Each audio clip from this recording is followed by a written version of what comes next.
आज तक हमने यही सोचा है कि मार्केट्स हमें कभी समझ नहीं आ सकती। यानी कि ऐसा कैसे होता है कि जब भी हम खरीदते हैं मार्केट्स हमेशा टूट जाती हैं, और जब भी हम बेचते हैं मार्केट हमेशा उठ जाती है, बढ़ जाती है। और यानी कि इसका मतलब ये, हम हमेशा, चाहे इक्विटी मार्केट्स हो, चाहे गोल्ड मार्केट हो, चाहे करेंसी मार्केट हो, बॉन्ड मार्केट हो, कोई भी कमोडिटी मार्केट हो, हमेशा यही होता है कि जहां से हम शुरू होते हैं वहां पे हम खत्म हो जाते हैं, और जहां पे हम खत्म होते हैं मार्केट शुरू हो जाती है। क्योंकि आज तक हमने कभी मार्केट्स को समझा ही नहीं है, मार्केट्स की नेचर को जाना ही नहीं है। और आज की वीडियो सबसे इंपॉर्टेंट वीडियो है, क्योंकि यहां पे मैंने ये बता रखा है कि डेरिवेटिव्स की जो वर्ल्ड की मार्केट है वो कैसे वर्ल्ड की डिफरेंट डिफरेंट फाइनेंशियल मार्केट्स को इंपैक्ट करती है, और कैसे ग्लोबल इकोनॉमीज को इंपैक्ट करती है। अगर आपने कभी डेरिवेटिव्स को नहीं समझा, नहीं सुना, तो कोई बात नहीं, इस वीडियो को एक बार जरूर सुन लेना। और अगर आपको लगता है कि आपको डेरिवेटिव्स आता है तो आपको पक्का सुननी जरूरी है, क्योंकि आपको लगता है कि आपको डेरिवेटिव्स आता है, मगर डेरिवेटिव्स की मार्केट जहां से शुरू होती है वहां तक शायद आप समझे नहीं होंगे, पहुंचे नहीं होंगे। आज की वीडियो में यह समझना बहुत बहुत जरूरी है, मार्केट्स को इनिशियली समझने के लिए।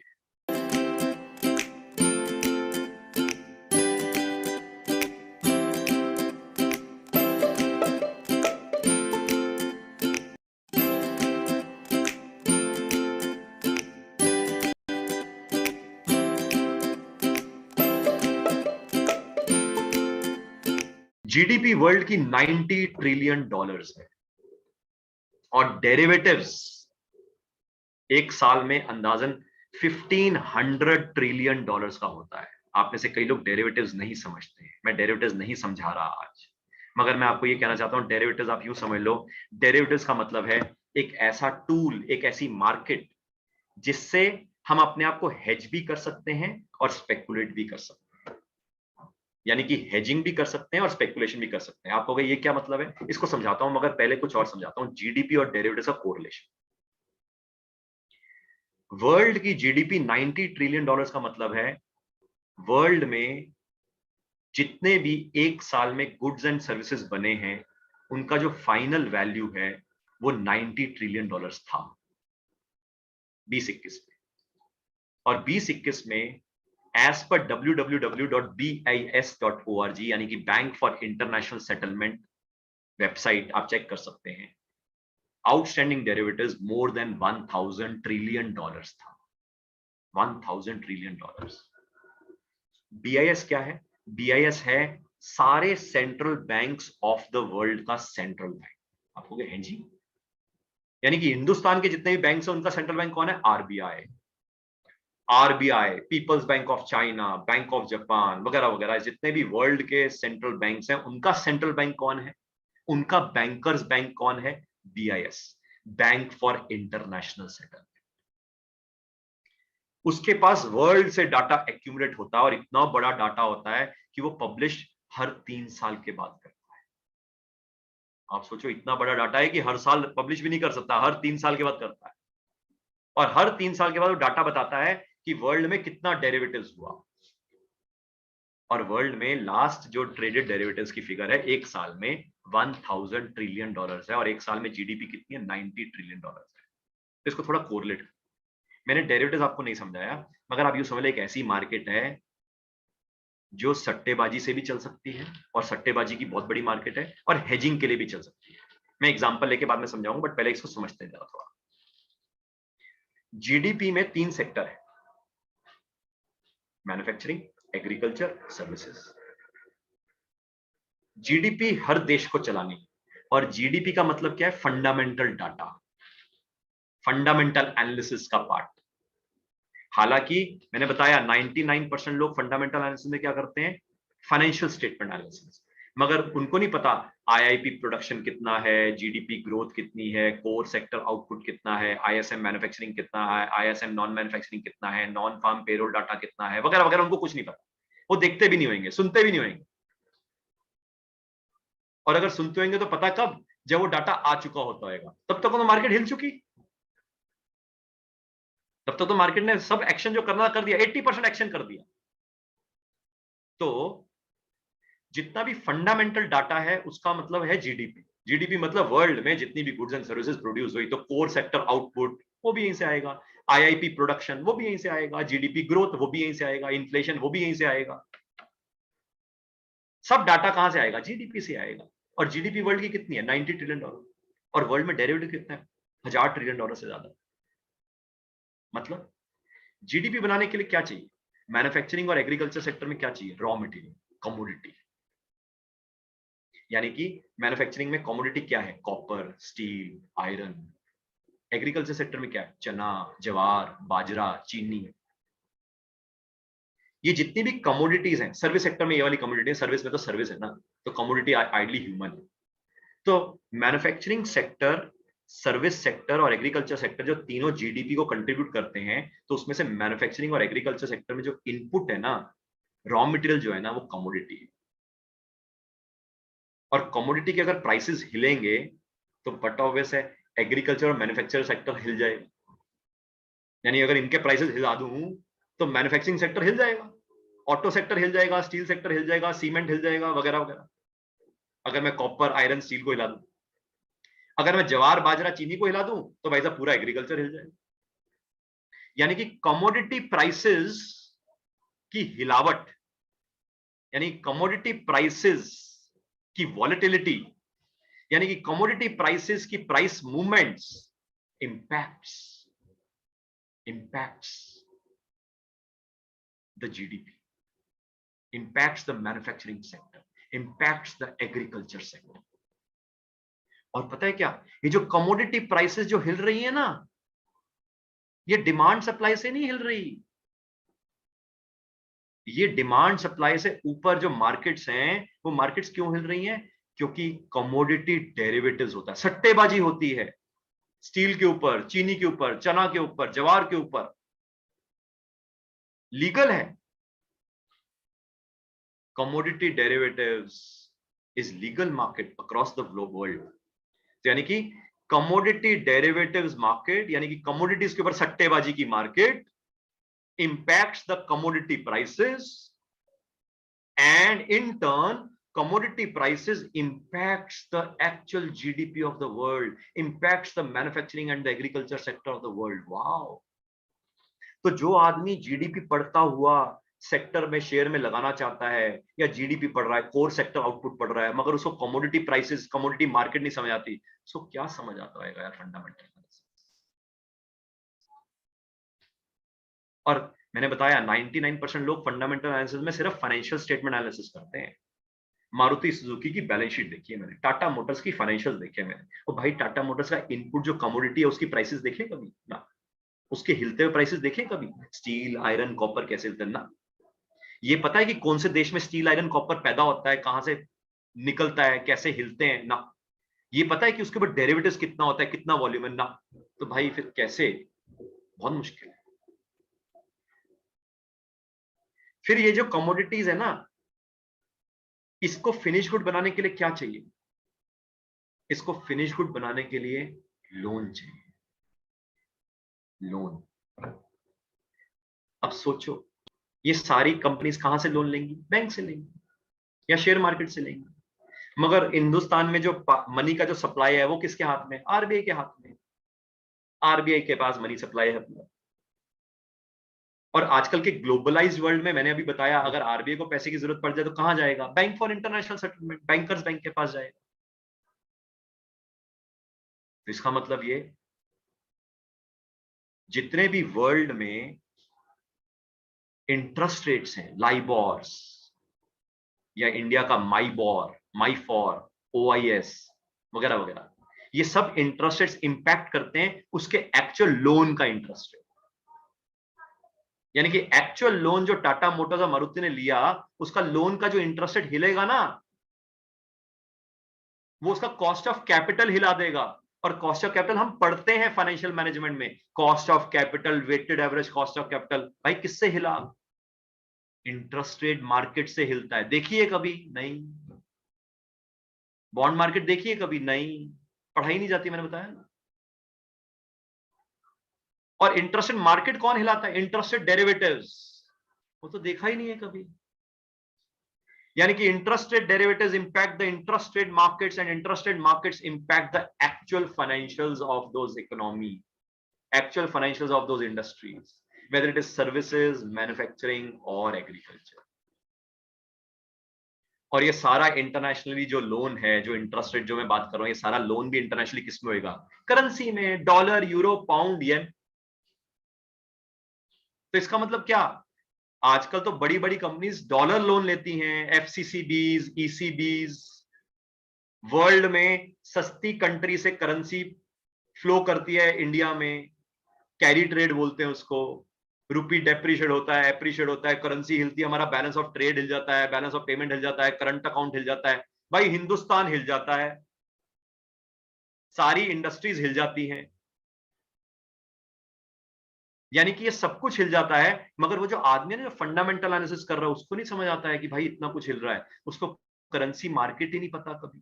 करेंसी मार्केट पूरी इकोनॉमी को हिला रही है, डाटा को हिला रही है, फंडामेंटल को हिला रही है, उसको करेंसी मार्केट नहीं पता। और करेंसी मार्केट हिलाने वाला कौन? Currency derivatives. यानी कि currency derivatives impacts the currency market and currency market impacts the again the GDPs of the world. और सोचो ये सब जो हो रहा है, अल्टीमेटली हर कंपनी, हर इंडस्ट्री क्यों कर रही है ये सब कुछ? अपनी इक्विटी वैल्यूएशन के लिए। और इक्विटी में हर आदमी पैसा लगाता है, मगर इक्विटी में हर आदमी पैसा लगाता है विदाउट अंडरस्टैंडिंग कि जो इक्विटी वैल्यूएशन है ना, उसमें इतनी चीजें लगी हुई हैं यार। Commodity derivatives, currency derivatives, interest rate derivatives और साथ में इक्विटी डेरिवेटिव्स भी। इसका मतलब ये derivatives markets impacts the GDPs of the world. Derivatives markets impacts the markets of the world. यानी कि यूं समझो, कमोडिटी डेरिवेटिव्स इंपैक्ट करता है कमोडिटी मार्केट्स को, और कमोडिटी मार्केट्स इंपैक्ट करता है जीडीपीज यानी कि fundamental data. Interest rate derivative impact करता है इंटरेस्ट रेट मार्केट्स को, और इंटरेस्ट रेट मार्केट्स इंपैक्ट करता है इकोनॉमीज ऑफ द वर्ल्ड को, GDPs of the world. Currency derivative impact करता है करेंसी मार्केट को, और करेंसी मार्केट इंपैक्ट करता है जीडीपीज ऑफ द वर्ल्ड को, economic data of the world को, fundamental analysis of the world. Equity derivative impact करता है इक्विटीज को, और इक्विटीज इंपैक्ट करता है इन टर्न पूरी वैल्यूएशन को। अभी जो पूरा डेरिवेटिव्स है ना, जो हर चीज को इंपैक्ट करता है यार, इसको थोड़ा समझ तो ले। हेजिंग और स्पेकुलेशन के एग्जांपल से समझो, रिलायंस का शेयर है भाई, जितने रिलायंस के शेयर्स निकले होंगे, जितने अंबानी साहब ने रिलायंस के शेयर्स मार्केट में दिए होंगे, मैक्सिमम बाइंग और सेलिंग उतने शेयर्स की हो सकती है। सोचो, मैं एक एग्जांपल लेता हूं हेजिंग का। किसी के पास रिलायंस के शेयर्स हैं, यानी कि रिलायंस के शेयर हैं, सौरभ जी के पास रिलायंस के शेयर हैं, उनको डर लगता है मार्केट गिरेगी, रिलायंस का शेयर गिरेगा, उनको डर लगता है, तो वो रिलायंस के शेयर के ऊपर हेजिंग कर सकते हैं। कैसे? रिलायंस के शेयर अगर गिरने लगता है तो उनको कहो रिलायंस का शेयर शॉर्ट कर लो। शॉर्ट का मतलब नीचे जाएगा, उतना सौरभ जी को फायदा होगा। मगर जो रिलायंस के शेयर हैं उसके ऊपर नुकसान होगा, मगर जितना नुकसान रिलायंस के शेयर पे होगा उतना शॉर्ट फ्यूचर में फायदा होगा, वो लॉस और प्रॉफिट सेटअप होगा। मगर इसमें कैच है सौरभ जी, आपको रिलायंस का अगर फ्यूचर शॉर्ट करना है, उतने का माल आपके पास रिलायंस का होना भी चाहिए, क्योंकि फ्यूचर तो लॉट साइज में होता है। पता लगा आपके पास है ही 5 शेयर रिलायंस के, और आप पूरा रिलायंस का शेयर फ्यूचर लॉट कर रहे हो, शॉर्ट कर रहे हो, क्योंकि किसी ज्ञानी ने आपको दिया सर रिलायंस फ्यूचर शॉर्ट कर लो, आपको लगता है ना रिलायंस गिरेगा। आपने कहा हाँ यार मेरे पास रिलायंस के शेयर पड़े हुए, एक तो तरीका मैं बेच देता हूं और घर से बाहर बैठ जाता हूं, दूसरा तरीका कि भाई मेरे को नहीं पता गिरेगा नहीं गिरेगा, डर लगता है, तो ऐसा करता हूं शॉर्ट कर देता हूं। तो भाई तब नहीं करना चाहिए, क्योंकि अभी पता ही नहीं आपको। हाँ, आपको पक्का यकीन है गिरेगा, तो भाई रिलायंस के शेयर्स नहीं बेचने, कोई बात नहीं, फ्यूचर शॉर्ट कर दो, मगर प्रोवाइडेड उतना माल हो भी तो सही, क्योंकि रिलायंस का फ्यूचर का लॉट बड़ा अमाउंट का है। हो सकता है आपके शेयर्स ही 5 हो, 10 हो, 15 हो, 20 हो। तो हेजिंग तभी कर सकते हो अगर उतने का माल हो, नहीं तो स्पेकुलेशन हो जाएगी। चलो फिर भी आप अच्छे बच्चे की तरह हेजिंग करना चाहते हैं, मगर कई बदमाश बच्चे भी है मार्केट में। वो पता क्या कहते हैं? वो कहते हैं हमें लगता है रिलायंस का शेयर नीचे जाएगा, हमने कहा फिर बेच दो, वो कहता है ही नहीं। मैं बड़ा बदतमीज आदमी है, शेयर है नहीं फिर भी कह रहा रिलायंस का शेयर नीचे जाएगा। हमने फिर करने क्या है? कहता मैंने सोचा कोई ऐसी तकनीक होगी कि अगर नीचे जाएगा तो मैं कुछ पैसा बना लूंगा। ये स्पेकुलेटर है। सोचो, वर्ल्ड की एक्चुअल जीडीपी 90 ट्रिलियन डॉलर है और 1000 ट्रिलियन डॉलर का डेरिवेटिव्स है, तो स्पेकुलेटिव मार्केट तो सबसे ज्यादा हो गई। 10 गुना बड़ी स्पेकुलेटिव मार्केट ही तो है डेरिवेटिव्स की, और वही तो इंपैक्ट कर रही है एक्चुअल मार्केट को, शरीफ आदमियों को, 99% लोगों को। तो लोग कहते हैं ना यार 99% आदमी क्यों मरता है? क्योंकि 1% उधर बैठा हुआ है, वो डेरिवेटिव्स का खिलाड़ी है, वो मार्केट को हिलाता है, वो मार्केट मेकर है। तो बाकी कौन है? मार्केट टेकर है। जो दोगे ले लेंगे, लॉस दोगे लॉस ले लेंगे, थोड़ा प्रॉफिट दोगे तो किस्मत अच्छी है, बड़ा वाला तो मिलेगा नहीं, वो तो वही। तो इसका मतलब ये वाइसा वर्सा समझते हैं। समझो रिलायंस का शेयर ऊपर जाता हुआ लगता है, ऊपर जाता हुआ लगता है तो सौरभ जी कैश लाओ, रिलायंस का शेयर खरीद लो। ये तो शरीफ आदमी है, सौरभ जी आए, कैश दिया, रिलायंस का शेयर खरीद दिया, अच्छे बच्चे हैं, इनको बोलते हैं एक्चुअल प्लेयर है, हेजिंग वाला आदमी। मगर धीरे धीरे करके पता है क्या हुआ? कई लोग ऐसे आए बदमाश जो मार्केट में आए, कहते हैं भाई साहब जब पता ही ऊपर जाएगा तो हम कैश क्यों दें, कुछ ऐसा कर लो कि थोड़ी सी मार्जिन मनी रख लो और हमें बोलो फ्यूचर लॉन्ग कर लेते हैं। तो कई लोग ऐसे थे जिनको था कि ऊपर जाएगा, उन्होंने कैश नहीं दिया, पूरा कैश नहीं दिया, उन्होंने 10% या 20% का मार्जिन मनी देकर उतने का माल खरीद लिया। इसको बोलते हैं leverage position. Leverage position market में पता है क्यों पैदा करी गई? क्योंकि ब्रोकर्स को लगा ऐसे भी कई लोग हैं, इनसे ब्रोकरेज तो कमाई लेते हैं। और पता है ब्रोकर को क्या लगा? एक तरफ वो बदमाश आदमी था जो कहता है भाई साहब नीचे जाएगा, एक तरफ एक बदमाश आदमी जो कहता है ऊपर जाएगा। ब्रोकर ने सोचा इन दोनों को मिलवा देता हूं, कहीं पे भी जाए मेरे को क्या, मेरे को तो ब्रोकरेज मिलेगी यार। नीचे गया तो ये जीत जाएगा, वो हार जाएगा, ऊपर गया तो वो हार जाएगा, वो जीत जाएगा, वैसा वर्षा, मेरे को तो ब्रोकरेज मिलेगी भाई जैसे मर्जी। इसलिए डेरिवेटिव्स स्पेकुलेटर्स के लिए लीगल हो गई 2001 के बाद, 2001 के बाद। तो इसका मतलब ये यहां तक भी सीमित था, मगर एक और कैटेगरी स्टेप अप हो गई। यंग जनरेशन को लगा कि भाई पैसे तो है ही नहीं, ये तो सबसे अच्छा खेल है यार, 1-2 लाख है जुम्मा जुम्मा, छोड़ यार, कौन कैश में करेगा, फ्यूचर में तड़कता भड़कता हुआ क्विक वाला मनी करते हैं। इसीलिए क्विक वाला प्रॉफिट दिमाग में बैठा लोगों के, क्योंकि उनको ये पता ही नहीं है कि भाई फ्यूचर का मतलब है कि चल मुंह दिखाई के तौर पे 20% दे दे, अगर खुदा ना खास्ता पंगा पड़ेगा तो 80% और दे के खरीद लियो माल। मगर ये कहानी सुनते सुनते सुनते यंग जनरेशन को पता क्या लगता है? उनको लगता है भाई 80% तो भूल, 20% के ऊपर खेलते हैं, होएगा होएगा, नहीं तो नहीं सही, 2 लाख रुपए डूब डाब के हो जाएंगे, शौकिया तौर पे खेल ही लेंगे। यानी कि बेस्ट है अगर आपको हेजिंग करनी है तो ऑप्शन का प्रीमियम दो और ऑप्शन खरीद लो, कोई लॉस नहीं, क्योंकि मैक्सिमम लॉस क्या है? प्रीमियम देना। मगर आदमी लोग करते नहीं है, वो कहते हैं प्रीमियम कौन देगा यार, प्रीमियम तो मेरे को देना ही नहीं है, मेरे को तो प्रीमियम खाना है। तो लोगों ने ऑप्शन बेचनी शुरू कर दी। मैं आपको ऑप्शन फ्यूचर नहीं सिखा रहा, मगर मैं आपको एक क्रक्स में बता रहा हूं कि ऐसी टेक्नोलॉजी आपने सुनी होगी। कई लोग आपको कहेंगे ऑप्शन प्रीमियम खा लो, भाई आपके बस की बात नहीं। कई लोग कहेंगे निफ्टी शॉर्ट कर दो अगर आपको पता है आपका पोर्टफोलियो गिरेगा। ओ भाई ये तो और भी ब्लंडर है, क्योंकि आपके शेयर्स निफ्टी वाले सारे होंगे नहीं, या अगर होंगे भी तो निफ्टी के प्रोपोर्शन में नहीं होंगे, ये तो और बड़ा ब्लंडर है। कई लोग कहते हैं निफ्टी शॉर्ट कर दो जब आपका पोर्टफोलियो आपको लगता है गिरेगा, ये तो और भी बड़ा ब्लंडर। फिर तो दो दो स्पेकुलेशन होगी, एक निफ्टी की स्पेकुलेशन और पोर्टफोलियो के ऊपर खुला खुला स्पेकुलेशन। यानी कि short Nifty against portfolio should not be done. So I hope आप हेजिंग और स्पेकुलेशन का मतलब समझे होंगे, जीडीपी और डेरिवेटिव्स का मतलब समझे होंगे, जीडीपी मार्केट्स और डेरिवेटिव्स का समझे होंगे। और यहां पे अब एक सोने पे सुहागा वो है कि वर्ल्ड की जो डेरिवेटिव मार्केट है ना, 1000 ट्रिलियन डॉलर है, जिसमें करेंसी है, इंटरेस्ट रेट है, इक्विटी है और कमोडिटी है, उसका 90% जो मार्केट है ना वो करेंसी और इंटरेस्ट रेट है।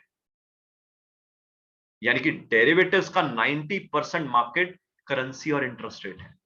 यानी कि इसका मतलब ये, अगर इक्विटी डेरिवेटिव सीखना है ना तो करेंसी इंटरेस्ट रेट समझना पड़ेगा। अगर कमोडिटी डेरिवेटिव सीखना है ना तो करेंसी और इंटरेस्ट रेट समझना पड़ेगा। ये तो और भी चीज बड़ी हो गई है। यानी पहले मैं क्या कह रहा था, कमोडिटी डेरिवेटिव इंपैक्ट करता है कमोडिटी मार्केट को और कमोडिटी मार्केट इंपैक्ट करती है जीडीपी ऑफ द वर्ल्ड को। अब मैं एक और चीज बोल रहा हूं कि कमोडिटी डेरिवेटिव को इंपैक्ट कौन करता है, करेंसी और इंटरेस्ट रेट डेरिवेटिव को। तेरी इससे पहले मैं क्या कह रहा था कि इक्विटी डेरिवेटिव इंपैक्ट करता है इक्विटी मार्केट को, इक्विटी मार्केट इंपैक्ट करती है वर्ल्ड जीडीपी को। तो इक्विटी डेरिवेटिव को कौन इंपैक्ट करता है, करेंसी और इंटरेस्ट रेट डेरिवेटिव। यानी कि करेंसी और इंटरेस्ट रेट डेरिवेटिव तो किंग हो गए। और ये तो आपको पता ही है, वर्ल्ड में पूरा वर्ल्ड कौन चला रहा है, करेंसी का माफिया और इंटरेस्ट रेट का माफिया। गॉड्स ग्रेस इसमें बहुत कम लोग हैं। कितने लोग हैं हिंदुस्तान में, 400 लोग हैं जो समझते हैं करेंसी इंटरेस्ट रेट, और वर्ल्ड में 4000 या 5000 लोग। कौन है ये, नॉर्मली ट्रेजरी के लोग हैं, ट्रेजरी डेरिवेटिव्स के लोग। I happen to be one of those, इसलिए वहां से सारी लर्निंग्स करी, करेंसी इंटरेस्ट रेट डेरिवेटिव्स की लर्निंग। इसलिए इस धाकड़पन से बोल सकते हैं। इसका मतलब क्या, करेंसी इंटरेस्ट रेट डेरिवेटिव्स या तो सीख लो, कहां जाके, ट्रेजरी बैंक में जाके। और अगर वहां नहीं सीख सकते, ट्रेजरी बैंक में नौकरी नहीं है, तो किसी ऐसे सज्जन के साथ मिल जाओ जिसको करेंसी इंटरेस्ट रेट आता हो। मैं हूं या कोई और है जिसको करेंसी इंटरेस्ट रेट आता हो, जिसे 90% मार्केट देखी हो, और one of the largest private sector bank के साथ रहा तो एक्सपोजर भी बढ़ा लिया, समझे। इसलिए मैं कई बार डर जाता हूं जब सामने वाला कहता है सर लगा दूं, एवरेज कर दूं, लॉन्ग टर्म कर दूं, बॉन्ड में लगा दूं, गोल्ड में लगा दूं। अब मैं उसको कैसे जवाब दूं शॉर्ट फॉर्म में, क्योंकि इतनी लंबी फॉर्म है। मैं अभी 1 घंटा हो गया बोलते हुए, अभी भी कहानी खत्म नहीं हुई है, अभी भी भूमिका ही चल रही है, मगर जरूरी है। सो इसका मतलब ये, सिंस करेंसी और इंटरेस्ट रेट डेरिवेटिव्स की नॉलेज रेयर है ना, इसलिए बाकी सब रिमेनिंग जो लोग हैं ना, जो डेरिवेटिव्स करते हैं, आपने सुना होगा डेरिवेटिव्स में हाथ जलाते हैं। पता है क्यों, क्योंकि समझ ही नहीं है। इंट्राडे डेरिवेटिव्स तो है, आपने सुना है कभी इंट्राडे है तो लोग करते हुए, वो पक्का लॉस कमाते होंगे। शुरू शुरू में मार्केट उनको प्रॉफिट देती है और उनको बुलाती है, आजा आजा, वो जाते हैं, मार्केट लूट लेती है। फिर वो कस्में खाते हैं, आज के बाद कभी intraday, derivatives, trading, share market नहीं करेंगे। उनके लिए एक और काउंटर खोल रखा है ब्रोकर्स और बैंकर्स ने, पता है क्या, म्यूचुअल फंड में आजा, तू डर गया, आजा, म्यूचुअल फंड सही है, सेफ है, उसके लिए बनाया। मैं ये नहीं कह रहा म्यूचुअल फंड गलत है, mutual fund with knowledge, churning करना सीखो, कर लो विद नॉलेज। यानी कि अगर आपको या आपके जो नोन लोग हैं, अगर उसको नॉलेज है म्यूचुअल फंड का, टेक्निकली समझते हैं, Sharpe ratio, beta, alpha understand करते हैं, कॉर्पस, यस, कोई दिक्कत नहीं अगर आप करना चाहते हो। मगर फिर भी ये सारी नॉलेज के बाद, इसलिए नॉर्मल आदमी बिलीव क्या करता है, रिस्की है यार मार्केट। कईयों के माँ बाप कहते हैं मार्केट में मत जाइए, शेयर मार्केट में तेरे को घर से बाहर निकाल दूंगा। क्यों, उसके माँ बाप को लगता है भाई रिस्की है। सबसे हसीन मार्केट है डेरिवेटिव्स, सीखी नहीं है ना इसलिए रिस्की है, सीखे बगैर लोग करते हैं इसलिए रिस्की है। नहीं सीखोगे तो वर्ल्ड कभी समझ नहीं आएगा, इकोनॉमी समझ नहीं आएगी, जीडीपी समझ नहीं आएगी, फंडामेंटल एनालिसिस नहीं समझ आएगा, कुछ नहीं समझ आएगा अगर डेरिवेटिव्स नहीं समझ आएगा। और ये मार्केट बड़ी हसीन है, जहां से शुरू होती है वहां तक कोई जाता ही नहीं। मैं उम्मीद करता हूं कि आज की डेरिवेटिव्स वर्ल्ड की जो मार्केट है उसको समझने से आपको यह पता लगा होगा कि कैसे वर्ल्ड की डेरिवेटिव्स की जो मार्केट है वो डिफरेंट डिफरेंट फाइनेंशियल इंस्ट्रूमेंट्स की मार्केट्स को इंपैक्ट करता है, और साथ में जो ग्लोबल फाइनेंशियल इकोनॉमीज हैं, इकोनॉमिक पॉलिसीज या फंडामेंटल एनालिसिस है, उसको कैसे पहले ही प्रभावित कर चुका होता है।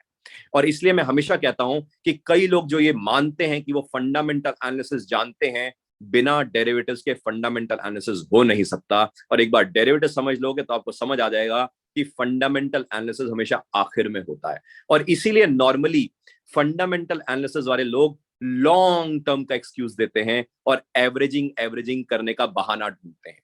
सिमिलरली जो लोग टेक्निकल एनालिसिस करते हैं वो भी अगर डेरिवेटिव्स को एट द कोर ना समझे हो तो उनका भी टेक्निकल एनालिसिस कभी प्रभावित नहीं कर पाता उनकी अंडरस्टैंडिंग को।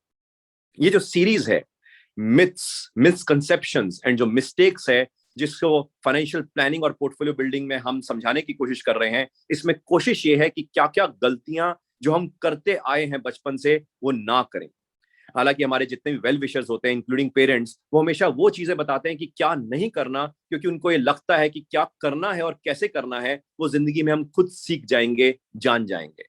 मगर ये जो फाइनेंशियल प्लानिंग है ना, ये जो पोर्टफोलियो बिल्डिंग है ना, ये टेक्निकल सब्जेक्ट मैटर है। ये हाउ टू डू यानी कि कैसे करना है, एंड व्हाट टू डू यानी कि क्या करना है, ये अपने आप हम नहीं समझ सकते, जिसके लिए हमें हैंड होल्डिंग, वो भी लाइव मार्केट में विद अ टेक्निकल एक्सपर्टीज समझना जरूरी है, जिसके लिए हमारे पास पोर्टफोलियो एजुकेशन सर्विसेज है। मैं उम्मीद करता हूं कि आप एक बार 3 से 6 महीने जुड़ के देखेंगे तो आपको समझ आएगा कि पोर्टफोलियो एजुकेशन होता क्या है। मैं उम्मीद करता हूं कि आप ऑलरेडी हमारे साथ कनेक्टेड हैं, क्योंकि ऐसी वीडियोस हम हमेशा हर सैटरडे अपलोड करते हैं। आप different different social media handles पे मेरे साथ कनेक्ट हो सकते हैं। नमस्कार है, जय हिंद।